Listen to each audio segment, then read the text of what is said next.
Dear friends, this is Amit Singh. Today, now we are discussing about the second part of the ozone layer. जैसा कि मैंने आप लोगों से बताया था कि मेरा पहले वीडियो का बहुत ही अच्छा रिस्पांस आप लोगों ने दिया है, इसलिए मैं आज आप लोगों के बीच में ओजोन लेयर का सेकंड पार्ट लेके आया हूँ। मैंने आप लोग को समताप मंडल में ओजोन लेयर के बारे में काफ़ी कुछ जानकारियाँ दी थी। आज मैं थोड़ा बहुत आप लोग को क्षोभ मंडल में जो 10% ओजोन लेयर पाया जाता है उसके बारे में बताएंगे। उसके बाद आपको हम बताएंगे कि ओजोन क्षरण क्या है, ओजोन क्षरण के ऊपर कौन सी प्रोटोकॉल बनाई गई, ओजोन क्षरण को रोकने के लिए कौन सी प्रोटोकॉल बनाई गई, और ओजोन क्षरण से संबंधित कुछ और चीज़ें हम बताएंगे। ओजोन ओजोन क्षरण के कारण क्या दुष्प्रभाव पड़ता है, और हम यह भी बताएंगे कि ओजोन सबसे पहले ओजोन की खोज किसने की थी। तो कुछ चीज़ें हम बताएंगे और कुछ चीज़ें ये भी बताएंगे कि ओजोन के क्षरण को मापने के लिए कौन सा मात्रक प्रयोग में आता है। ठीक है, तो चलिए हम वीडियो को शुरू करते हैं। और जैसा कि हमने बताया था बेटा, ये जैसे आज हमने एक अर्थ का फिगर लिया है। इस अर्थ के फिगर में आप देख रहे हो बेटा, ये पृथ्वी बनी हुई है। बाकी ये तो पृथ्वी के बारे में आप जानकारी होगी ही। आप ये देखिए, नीला भाग पानी है। यानी ये जो पृथ्वी यहाँ पर, यानी ये जो पॉइंट है आपका, ये वाला पार्ट, ये तो क्या है, ये पूरी तरीके से आपका स्थल भाग है। यह भी स्थल भाग है। ये बीच में आपका पानी है, कोई दिक्कत नहीं है। यानी कि इस स्थल भाग, यानी कि इस पूरा एक एक कैसे कर सकते हो कि एक सरफेस है।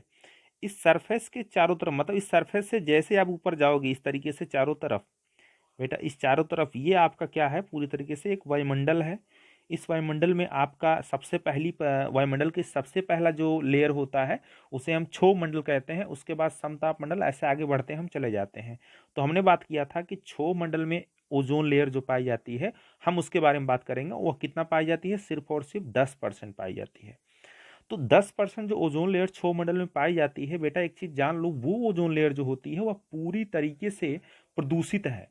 कारण क्या है उसके प्रदूषण का? कारण यह है क्योंकि जो गाड़ियों से, फैक्ट्रियों से जो नाइट्रोजन के ऑक्साइड मिलते हैं, वह उस क्षोभमंडल में पाए जाने वाले ओजोन से मिलकर पूरी तरीके से उस ओजोन को क्या कर देते हैं, प्रदूषित कर देते हैं। जिस कारण क्षोभमंडल के ऊपर एक प्रदूषित प्रदूषित ओजोन परत की एक बादल के रूप बन जाते हैं। बादल के रूप में ओजोन, प्रदूषित ओजोन परत का एक बादल बन जाता है, जो कि एक बहुत ही वायु प्रदूषण का क्या होता है बेटा, कारण बनता है। किसका कारण बनता है? वायु प्रदूषण का। तो हमने बताया आप लोग को कि ये बादल के रूप में बन जाता है, जिस कारण एक यह ओजोन परत जो 10% ओजोन परत पाया जाता है, एक वायु प्रदूषक की तरह वायुमंडल में कार्य करता है। क्लियर हो गया? अब हम समझ लेते हैं इस ओजोन परत के कारण हानियां क्या है। देखिए बेटा, जो क्षोभ मंडल में ओजोन परत पाया जाता है, इससे क्या होता है, जिस क्षेत्र में यह पाया जाता है, मतलब पृथ्वी के जिस क्षेत्र में यह पाया जाएगा बेटा, वहां सनलाइट की जो विजिबिलिटी होगी उस सरफेस पर, पृथ्वी के सतह पर, वो कम हो जाएगी। और सनलाइट की अगर विजिबिलिटी, विजिबिलिटी मतलब चमक, अगर सनलाइट की विजिबिलिटी कम हो जाएगी तो बेटा जनरल सी बात है, सूर्य की प्रकाश अगर प्रॉपर नहीं मिलेगी हमको, तो क्या होगा, विटामिन डी की क्या हो जाएगी, कमी हो जाएगी। और विटामिन डी की कमी से क्या होता है, विटामिन डी की कमी से क्या होता है, हमारे हड्डियां कमजोर होंगी। हड्डियों की कमजोर होने से बहुत तमाम विशेष तमाम टाइप के प्रॉब्लम्स हो सकती हैं। हड्डियों के संबंधित समस्याएं, बीमारियां हमको हो सकती हैं। क्लियर है? दूसरा पॉइंट समझते हैं। और इसके कारण क्या होता है, इस 10% जो ओजोन पाया जाता है, इसके कारण क्या होता है, वहां पर उपस्थित, मतलब वहां पर जो उपस्थित लोग होते हैं, मतलब जो पर्सन पाए जाते हैं, उनका दम घुटने लगता है। कोई भी प्रदूषण हो, वायु प्रदूषण तो कोई भी हो, ज्यादा प्रदूषण होगा तो दम घुटेगा ही।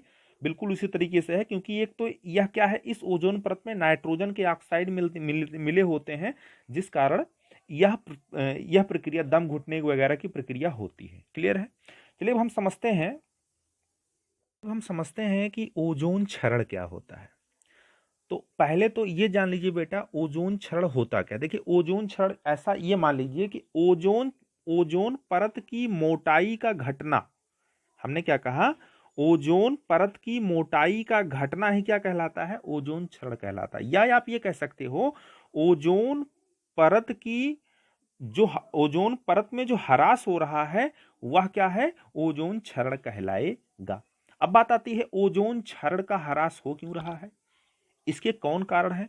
तो एक चीज जान लीजिए, क्लोरीन, ब्रोमीन और फ्लोरीन, क्लोरीन, ब्रोमीन और फ्लोरीन से बने जो कंपाउंड होते हैं, जैसे आपका सीएफसी हो गया, आपको पता होगा सीएफसी हो गया, क्लोरोफ्लोरोकार्बन, सबसे ज्यादा ओजोन को क्षरित करने वाला या एक गैस है, जो कि कहाँ पाया जाता है, जो कि हमारे एसी से, रेफ्रिजरेटर से और तमाम जगहों से निकलता है। ठीक है, तो ये काफी हानिकारक है हमारे लिए, जिसके कारण क्या होता है, ओजोन क्षरण होता है। ठीक है, और एक चीज जान लीजिए कि ओजोन क्षरण से बचने के लिए, ओजोन क्षरण को ओ, ओ, जैसा कि मैंने आप लोगों से बताया था कि ओजोन क्षरण का जो कारण बनता है वह सीएफसी बहुत हद तक कारक है। तो ये गैस याद रख सकते हो, पूछा जा सकता है आपका, ओजोन क्षरण में मुख्यतः कौन उत्तरदायी है, तो आप बता सकते हो सीएफसी, सबसे ज्यादा इंपॉर्टेंट यही है। अब मैं आपको बताऊंगा ओजोन क्षरण की, ओजोन क्षरण को जो मापने वाली जो इकाई होती है वो होती है आपकी डाबसन। क्या होती है, डाबसन होती है। क्या होती है, डाबसन होती है। ठीक है, और एक चीज और जान लीजिए कि कुछ पॉइंट्स और समझ लीजिए, स्ट्रेटोस्फीयर में यानी समताप मंडल में, समताप मंडल में जो ओजोन परत की मोटाई है वो लगभग 400 से 500 डाप्सन के बीच में है। कितना है, 400 से 500 डाप्सन के बीच में है। कुछ इंपॉर्टेंट फैक्ट और मैं आपको बताना चाहूंगा, अगर पृथ्वी के वायुमंडल में कहीं पर भी समताप मंडल में हो, समताप मंडल ही मान लीजिए, अगर 200 डाप्सन, अगर ओजोन परत की वैल्यू 200 डाप्सन होगी, कितनी होगी, 200 डाप्सन होगी, तो ओजोन, तो उसको हम ओजोन क्षरण कहेंगे। मतलब ये कहने का मतलब है कि किसी पृथ्वी के सतह के ऊपर जो ओजोन लेयर, ने का ये मतलब है कि अगर किसी पृथ्वी की सतह के ऊपर ओजोन लेयर पाई जा रही है, अगर उस ओजोन लेयर की वैल्यू 200 डाप्सन होगी, तो हम कहेंगे कि उस क्षेत्र में, यानी उस क्षेत्र के, मतलब उस सतह के ऊपर का जो ओजोन लेयर है उसका ह्रास हो रहा है, यानी उसे हम ओजोन क्षरण कहेंगे। और अगर 100 डाप्सन होगी, वैल्यू कितनी होगी, ओजोन लेयर की वैल्यू 100 डाप्सन होगी, तो उसे हम क्या कहेंगे, ओजोन होल कहेंगे, ओजोन होल कहेंगे। और एक चीज जान लीजिए बेटा, ओजोन छिद्र, ओजोन छिद्र को मापने के लिए जिस डिवाइस का उपयोग किया जाता है उसे हम कहते हैं स्पेक्ट्रोफोटोमीटर। मतलब ओजोन छिद्र की परिधि को नापने के लिए स्पेक्ट्रोफोटोमीटर की सहायता से इसको मापा जाता है। हमने बताया कि ओजोन क्षरण, ओजोन क्षरण में, चले इस थ्योरी के माध्यम से कुछ हम ये जानने का प्रयास करते हैं कि ओजोन क्षरण का कारण क्या है। जैसे इसमें लिखा गया है, मानव निर्मित गैसों ने ओजोन परत को नष्ट कर दिया है। ओजोन परत में बहुत कमी आई है, जिसमें प्राकृतिक कारण के साथ मानवीय कारण भी जिम्मेदार है। देखिए, प्राकृतिक कारण तो जिम्मेदार है ही, और मानवीय कारण भी क्यों जिम्मेदार है कि एसी का प्रयोग करने से सीएफसी गैस निकल रही है, और रेफ्रिजरेटर का प्रयोग करने से, इन सब के प्रयोग करने से जो सीएफसी गैस निकल रही है, तो ये मानवीय कारण हुए कि नहीं हुए, जिस कारण से हमारे ओजोन लेयर में क्या हो रहा है, ह्रास हो रहा है। तो देखिए, क्लोरोफ्लोरोकार्बन भी इसका एक कारण है। ओजोन परत में जो विघटन होता है उसके लिए यह उत्तरदायी होती है। बिल्कुल सही बात हमने पहले बता चुका है, बता दिया है।